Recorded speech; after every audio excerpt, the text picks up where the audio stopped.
The remaining head coaching vacancies have been filled, and we are going to break down this Super Bowl matchup by position on the defensive side. This is the Fumblerooski podcast.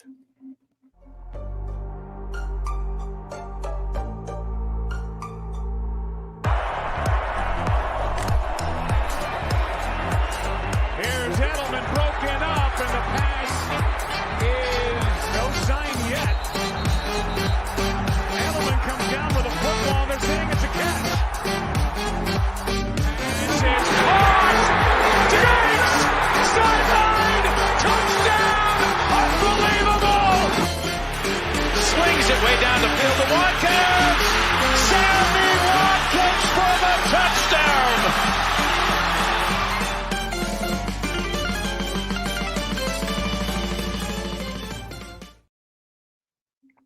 Welcome back to the Fumblerooski podcast. I'm Adam Wright with CJ Medeiros. It's just us today, but we have a great episode planned. We're going to so here's how we're going to tackle these next 2 weeks.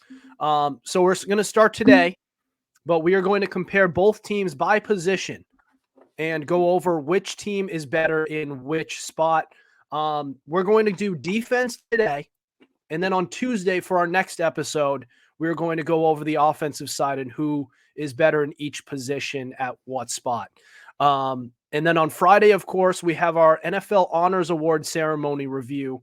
And we're going to do what we do every year, which is we compare our preseason predictions to what actually happened. So that's always a fun one. It's fun to see how right we are and to see how far off we are, because the league is just that unpredictable. There were some picks I thought were slam dunks, and we ended up being so far wrong. It's not even funny. MVP, that one. MVP. Oh my Lord. That was over in that was, we'll go over that when we get there, but that was over in the preseason when Joe Burrow got hurt. I still think what could have been. The league needs the Bengals back, because that rivalry between them and the Chiefs is so much fun. And the Bengals actually stand a chance of winning in the postseason. No offense, Bills. All right. We're going to go over first remaining head coaching vacancies. So they have both been filled. There were only 2 that were left, and that was by the Seattle Seahawks and the Washington Commanders. And there were some pretty big names left that are still left, by the way. Bill Belichick, Mike Vrabel, Pete Carroll.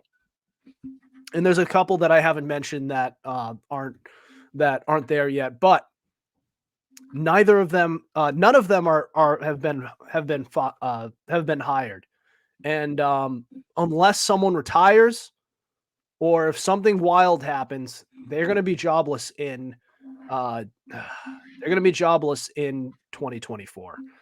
And so the Seahawks hired former Ravens defensive coordinator Mike McDonald, and the Commanders hired former Cowboys defensive coordinator Dan Quinn. Clearly, these are 2 defensive minds, and they're occupying some situations that differ from the other. Starting with the Seahawks.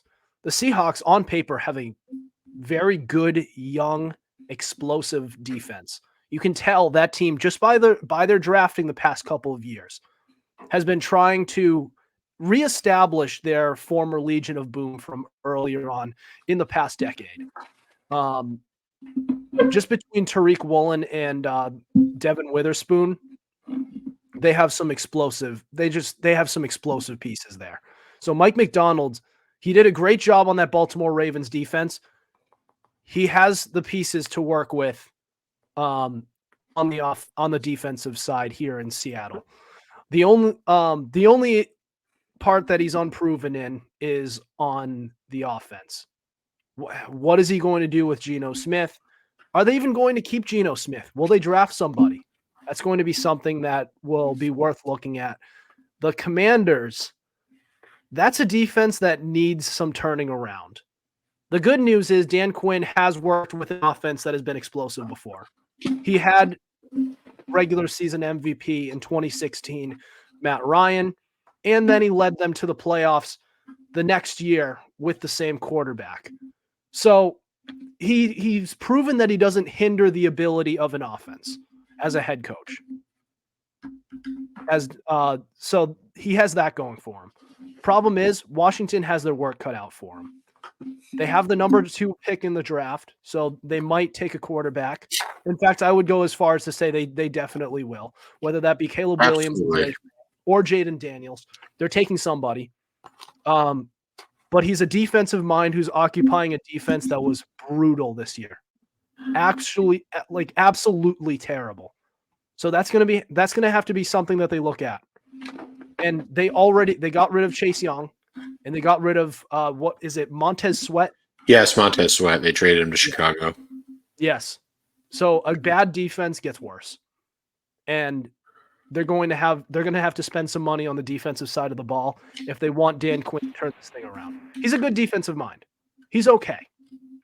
I know we all want to talk about that Green Bay game where he got absolutely slaughtered by Jordan Love. But look at the bigger picture. He's had some pretty good Cowboys defenses. Not great. Sometimes they fall apart when it matters most, but they get to the points that matter most, which is something the Commanders cannot say. So I guess this is a fine hire, and this is okay. CJ, what are your thoughts on all of this? Just the hirings in general. All right, so I'll start with Seattle. I don't hate the hire. I don't. The only person on our podcast that I know hates the hire is Justin Tucker. That's just because the Ravens lost a coordinator. But, the Seahawks, it goes beyond Woolen and Witherspoon, like you mentioned. They also have Kobe Bryant, Julian Love, and Jamal Adams in that backfield. And who could forget other guys like Uchenna Nwosu, Boye Mafe, and Jordan Brooks.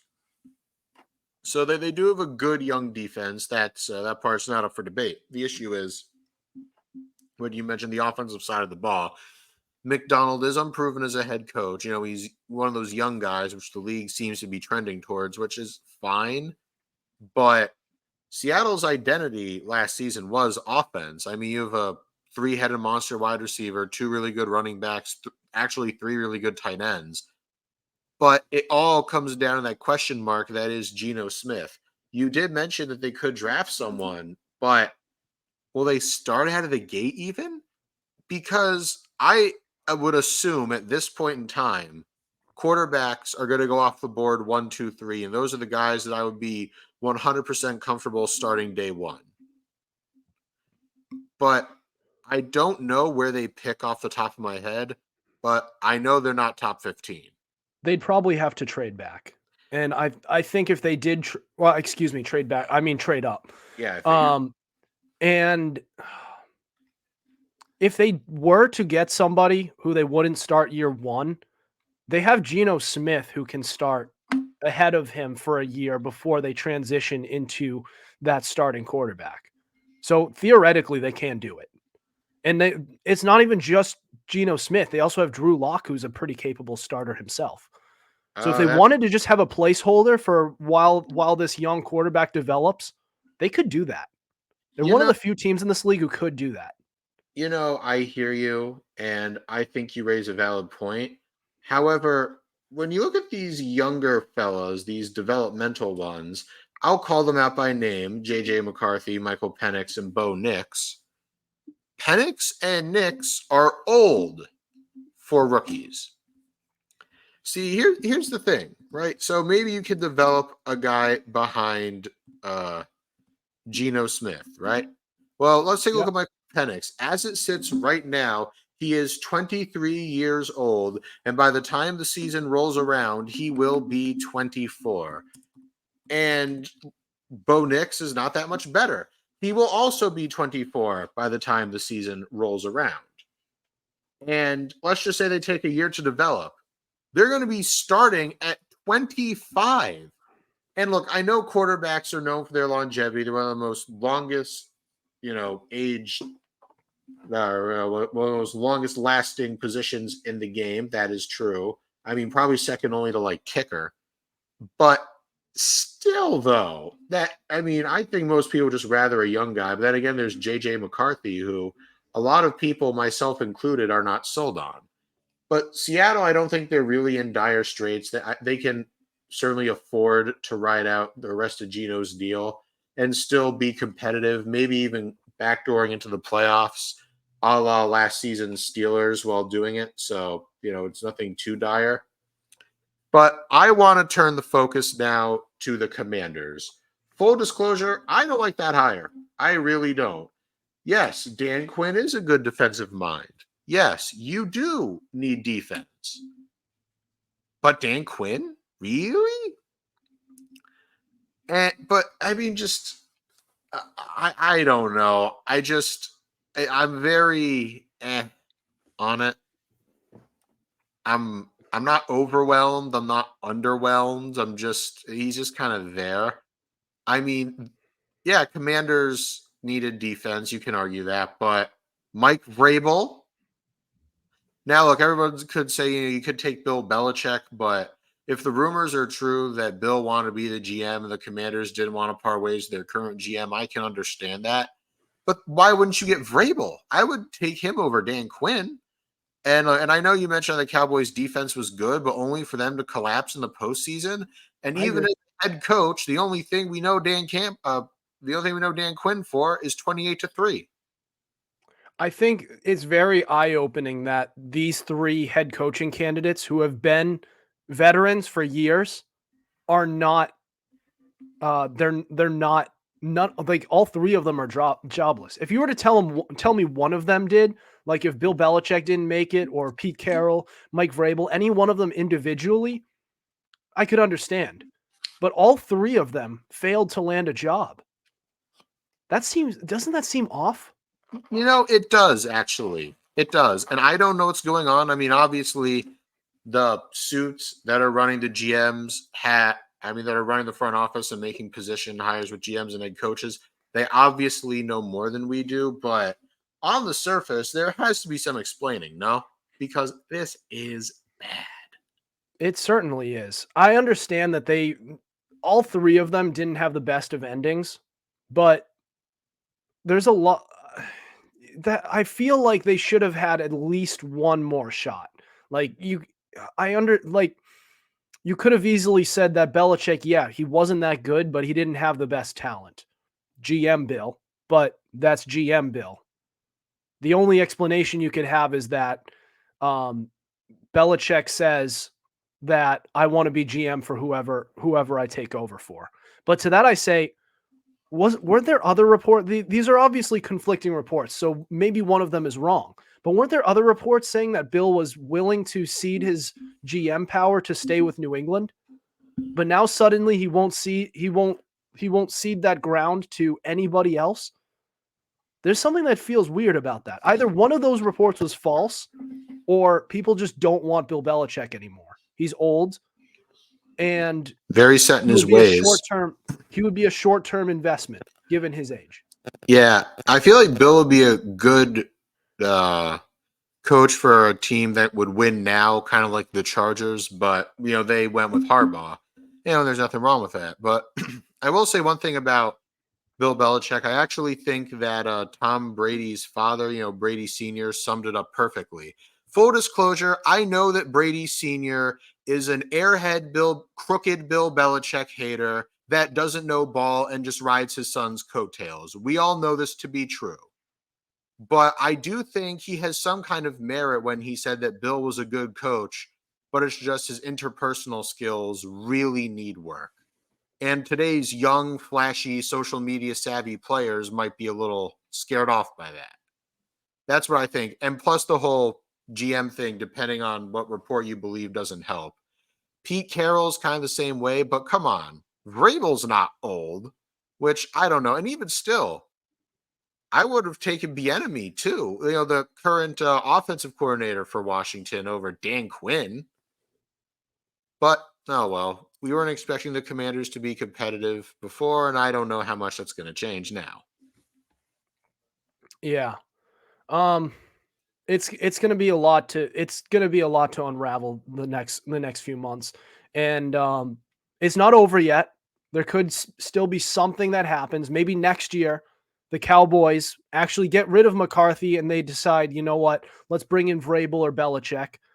And Belichick finally decides to give up his power as the GM.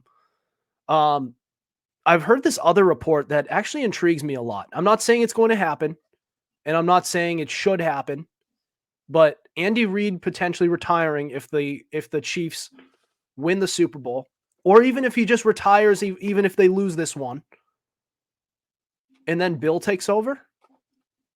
That'd be I something. hope everybody knows that. I hope everybody knows that if Bill were to take over, there would be the same results as Andy Reid. Yeah, absolutely. I hope people aren't falling victim to the recency bias that Belichick can't win anymore and that he's just incapable of coaching. When he had an elite What's your Marlon Humphrey? When he had an elite quarterback, he was actually able to take his team to Super Bowls. Once he didn't have the elite quarterback anymore, then it didn't work out. I hope people aren't actually that narrow-minded that they're going to say, well, if Belichick takes over for Andy Reid, they're not going to be very good anymore. How'd that work with Brady? Yeah, these are NFL fans, Adam. They are that narrow-minded. They are. Just look at our comment sections lately. Yeah, that last one about Josh Allen. They can't handle the idea that maybe Allen cannot compete with Patrick Mahomes. These are salty Bills fans. Go jump through a table and get CTE yourselves, you frozen clowns. Jeez, I'm sorry, but if you go 0-3 against an opponent, it's not a good rivalry. No one talks about the Packers and Cowboys being a rivalry. They've met up 3 times in the last win. Exactly. They've met up 3 times in the postseason the last decade. The Packers won all 3. 2 of those 3 were close games. Oh, they were close games, so therefore it's a competitive rivalry. No, they lost all 3 of them. You lose, you lose. It's just such a dumb argument. Exactly. When you put the L on the schedule, there's not going to be an asterisk saying, "Ooh, but it was a close game." It was a close game, so therefore, moral victories don't exist in the NFL. Change my mind. Yes, there are no moral victories. Well, the stats are better. He outplayed them. No, you didn't. Ooh, yeah, I got a stat for you. L. You lost the freaking game. It's ridiculous. All right, we need to move on. We're going on to our player comparisons. So each position in this Super Bowl matchup, which one is better? That's next. This is the Fumblerooski podcast.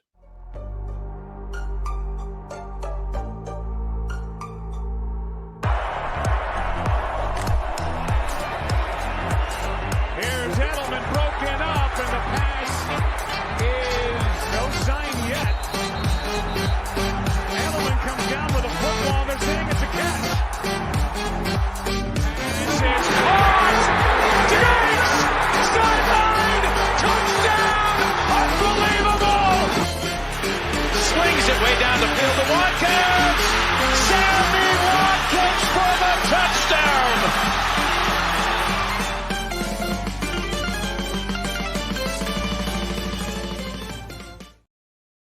Welcome back to the Fumblerooski podcast by Power 88 and Secret Weapon Consulting. Adam Wright with CJ Medeiros.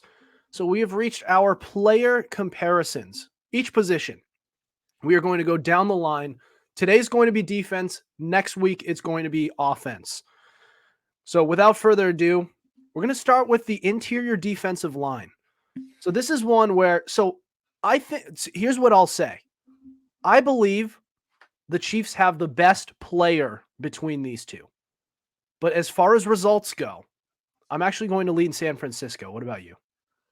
When it comes to interior D-line, I think you are correct. The Chiefs have a better pass rushing defensive line, and you alluded to the player Chris Jones. Yes. Chris Jones is the best defensive tackle in the league. However, his game has one glaring weakness. His run defense is at best average, which is one of the reasons why the Ravens lost to Kansas City was so puzzling, because the Chiefs' run defense, because here's the thing, the Chiefs' defense, they're good, but they're overrated. They're fringe top 10 at best. And a lot of that is because they cannot stop the run. Do you want I'm sorry. I was to say, and it comes down to the fact I think it's just in the interior D-line. But because it's Chris Jones and Derek Notty's pretty good in his own right, I tilt towards Kansas City. I'll tell you why I lean towards San Francisco. They're fifth in total rushing defense allowed, 97 yards per game. Do you know where Kansas City is? Probably terrible. 17th, 113 yards per game. So it's still fine. I mean, they're middle of the pack. But I would say if there was going to be an Achilles heel to this Chiefs team, the run defense is not that good. The Chiefs, they allow a lot of yards. And that is a very bad comparison. Excuse me. That's a very bad matchup between that defensive line and Christian McCaffrey, who's going to tear them up if given the opportunity. On top of that, the 49ers have a pretty good offensive line. And they're going to be able to push McCaffrey into some good yardage here. All right, we're going to move on to the pass rush. Right out of the gates, I am giving this to San Francisco. Right out of the gates. Yep. Now, I understand why you think that, but when you factor in everything, yeah, I'm just joking at San Francisco. When it comes to star power, when it comes to production, Kansas City just cannot match up, be it through name power or be it through statistics. Their pass rush is okay, but losing Charles Omenihu, I don't know if you saw, like their left end, he's now out for the Super Bowl. That in and of itself is going to hurt. So, but when you consider that your bookends are literally Nick Bosa and Chase Young back in their Ohio State days when they were eating up defense, it looks to be the same. You got to go San Fran, right? I don't really think that's much of a comparison. You absolutely have to. And I understand that that Nick Bosa hasn't had the best season. He hasn't been the had the defensive player of the year type of season that he usually does. But he's still been a really good defensive end, 10.5 sacks. And then you have Chase Young, who has 7 in itself. So it's just a deadly combo. And if they are in that matchup between the Chiefs tackles and those edge rushers for San Francisco, it's a bit of a mismatch there, isn't it? Yeah. And we remember what happened the last time Patrick Mahomes had a mismatch in the Super Bowl on the offensive line. Dude was running for his life, which isn't his fault, but it factors into the outcome of the game, doesn't it? Yeah. They did win 30-9. Hey, games are won and lost in the trenches. That's common knowledge. That is correct. All right, we are going to the linebacking core. This one I have to go San Francisco as well. Now, I think Kansas City has a solid case, but at the end of the day, the star power and just the overall ability doesn't stack up because Nick Bolton is very good. Willie Gay is very good. Drew Tranquill is very good. But if you put them all together into one player, I would still take Fred Warner. And I know what you're thinking, but Fred Warner's one guy. Okay, then I see that and I raise you Dre Greenlaw. That's right. In of itself, I'm sorry, that's a wrap. Yep, Dre Greenlaw. I'm like that. That's all you have to give at that point. Just the off-ball linebackers they have are incredible. Fred Warner is the best in the game. So there's really not much you can compare there. I understand that the Chiefs have gotten the job done, but that doesn't mean you take away from what the 49ers do on their side, because what they do is unbelievable. I mean, it's an incredible tandem of linebackers. We're going to go to the secondary. This is an interesting one because you have Algerius Sneed and Trent McDuffie who are both having career seasons. But the 49ers always seem to put together some solid secondaries. I know it hasn't been the best this year, but I mean, they hold their own, right? Yeah. For this one, have to go KC. And one thing is going to hamper the Niners is that Talanoa Hufanga got hurt earlier in the year. And let me tell you, Hufanga is very, very, very, very scary as a strong safety. And I just feel like the defensive backfield lost a little punch when he went down. There are other guys like Travarius Ward and Logan Ryan that, and the name of their free safety, whose name escapes me, he's they're all fine. But the Tayshaun Gibson? Yeah, Gibson, that's it. Thank you. And I look at the Chiefs, right? And I see that tandem of Snead, who I think has gotten a little overrated, but still very good, and Trent McDuffie, who's been looking like a home run selection, and Justin Reed at safety. That's just scary. Just when it comes to overall production and lockdown potential, you would have to go with Kansas City. But that's no knock on San Fran. They don't have. I know everybody says that having a big name isn't the end all be all and names are just names. Well, I have some news for you. They're big names for a reason. You know what? I'll say this. And I'll give this a little bit of a spin because some of these defensive units are better than others. Let's look at the defenses as a collective unit. Actually, first I want to give you this. Which secondary do you think is going to perform better against the others' pass catching core? Because I might have to lean San Francisco. Okay, well, yeah, that's just because the Chiefs' wide receiver core doesn't even stack up to San Fran's. Yeah, I mean that's literally why. That's not an issue of skill. It's an issue of competition. It's an issue of who they're facing. I agree. Yeah, but if they wanted to double team Travis Kelce and get him locked down, then I mean, if you leave Kadarius Toney open, that's almost an advantage to San Francisco. Yeah, Line up off sides. He's going to tip a ball right into the hands of any defensive back. In all seriousness, I like Rashee Rice. I think we're all saying way too much that Chiefs wide receiving core is really bad, which I completely agree. But I think we're being a little unfair to Rashee Rice, don't you think? yeah. Sometimes MVS decides he can catch balls. Sometimes. Listen. If Marquez Valdez-Scantling was able to catch the ball like consistently, he would be a significantly better wide receiver. That may not seem like a hot take, but he has great route running ability. He has pretty good speed. He's an awesome deep threat when he actually catches the ball. I don't want to say he'd be a superstar if he could actually catch more consistently, but he'd be a pretty good wide receiver. He's still productive now, but only as a wide receiver 3. If he could catch more consistently, you could argue he could be more on the level of a 2. A low end 2, but a 2 nonetheless. He'd be a 2. I don't know how much better, but I think we can all agree he'd be better. Yeah. But we'll get into those. We'll get into the offensive comparisons later on. But these two defensive units, as a collective unit, not just by position, who do you think is better? Wait, hold on. What? Can you repeat that?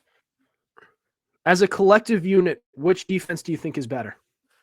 As a collective unit, I have to lean San Fran. I think San Fran's front 7 is better, but I think the Chiefs' back 4 is better. But I just think San Fran just has too many better players in general because the Chiefs have Chris Jones, Trent McDuffie, and they have L'Jarius Sneed.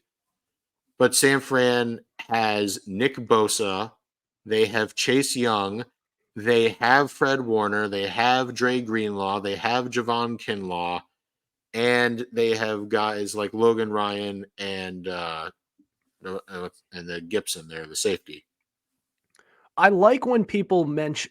Listen, I think it's a fair argument to bring up that if you have a great secondary, if you ask if you ask that unit to cover players for too long in one play, with the explosiveness of the players nowadays around the league, especially the 49ers, if the pass rush cannot get to the quarterback and rush the quarterback into throws, then they're not going to be nearly as effective as they should be. Yeah, fair. So if you have a great secondary, that's awesome. Yeah, but the pass rush can dictate it. The pass rush can dictate it a lot. Yeah, that's what you're saying, right? Yes. Because I remember there was a case, this has actually happened to the 2017 New England Patriots, where the secondary itself was actually pretty darn good, but the pass rush couldn't get a lick of pressure on anyone. And sure, you can have a lockdown secondary, but once the play breaks down and the quarterback starts scrambling, guys are going to get open, which is why it's imperative to have like an in-your-face pass rush getting pressure on every play. Yeah. Because we're at the day and age where you don't just have it. It's very rare. Sometimes it happens, but you don't just have the corner who's able to lock down wide receivers. Receivers are way too explosive nowadays, and corners are good. Sauce Gardner's a solid corner. Devin Witherspoon showed some really good promise. Patrick Surtain was all right. There's some good corner. Trent McDuffie in this matchup. Algeria Sneed. The only problem is that if you ask for them to do too much, they won't be able to do it.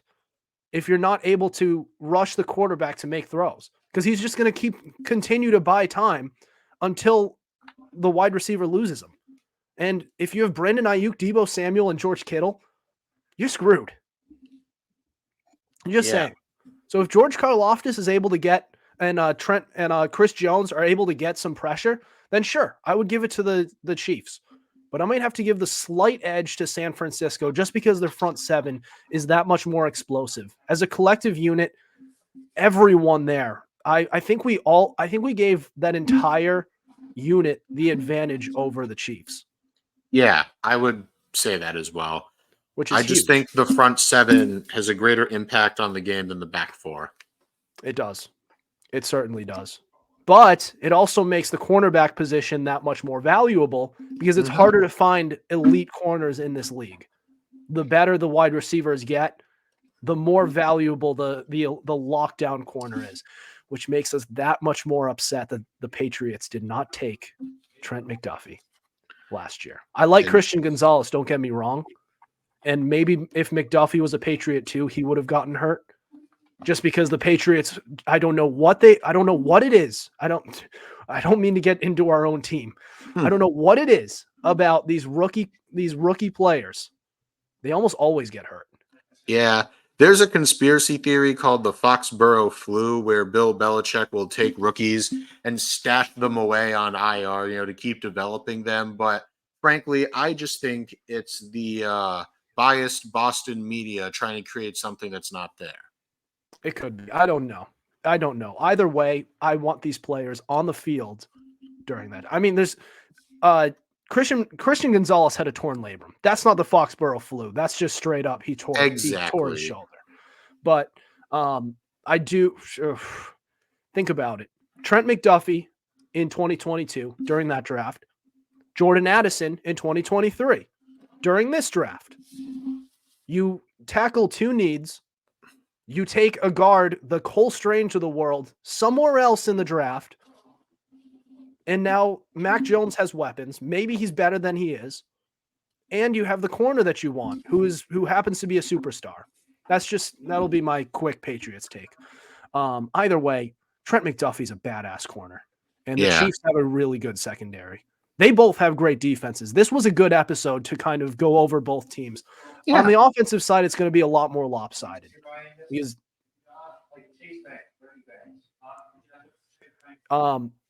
just because on the offensive side of the ball, we know how the pass catchers are. We know how that running back is for the San Francisco 49ers.